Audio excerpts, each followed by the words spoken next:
Nga paraburgimi I Maduros te iluzioni shqiptar, kur opozita zëvendëson politike me statuse.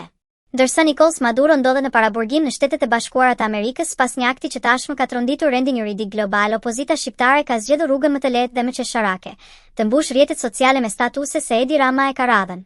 Kjo nuk është analizë politike, nuk është strategji. Është iluzioni paketuar për Facebook, një përpjekje për të fshehur mungesën e aksionit real pas shpresës se dikush tjetër do ta bëjë punën për ta. Precedent I paligjshëm, jo model për tu kopjuar. Rasti Maduro nuk është shembull drejtësie. Është precedent I paligjshëm dhe mashtrim ndërkombëtar, ku ligji u shtyp nga forca. Ta përdorësh këtë akt si paralajmërim për Shqipërinë është keq kuptim I qëllimshëm ose ignorancë politike. Të thuash se Rama e ka radhën pas Maduros do të thotë të pranosh publikisht se nuk beson te sovraniteti I vendit tënd. Nuk beson te drejtësia vendase. Nuk beson te fushia e qytetarëve. Dhe nuk beson as te opozita vet. Është lutje për ndërhyrje të huaj e maskuar si trimëri në rrjete sociale. Opozita që nuk do të arzoj qeverinë, por ta trashëgoj krizën. Problemi nuk është se Rama është I fortë.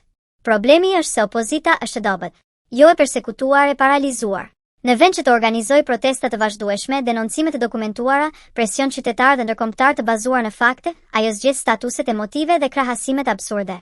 Një opozitë që shpreson se Shtetet e Bashkuara të Amerikës do t'i zgjidhin hallet e brendshme. Nuk është opozitë, është grup komentuesish politik. Facebook nuk rrëzon qeveri.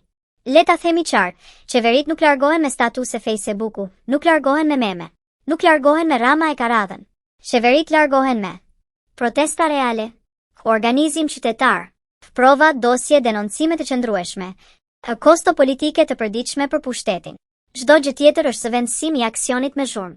Ironia e madhe, sovraniteti vetëm kur na leverdis. Sot opozita shqiptare qesh e duart roket një precedent që shkel sovranitetin e një shteti tjetër. Nesër do të ankohet kur dikush të tallet me sovranitetin shqiptar. Ky standard I dyfish nuk është politik, është oportunizëm I zbrazët.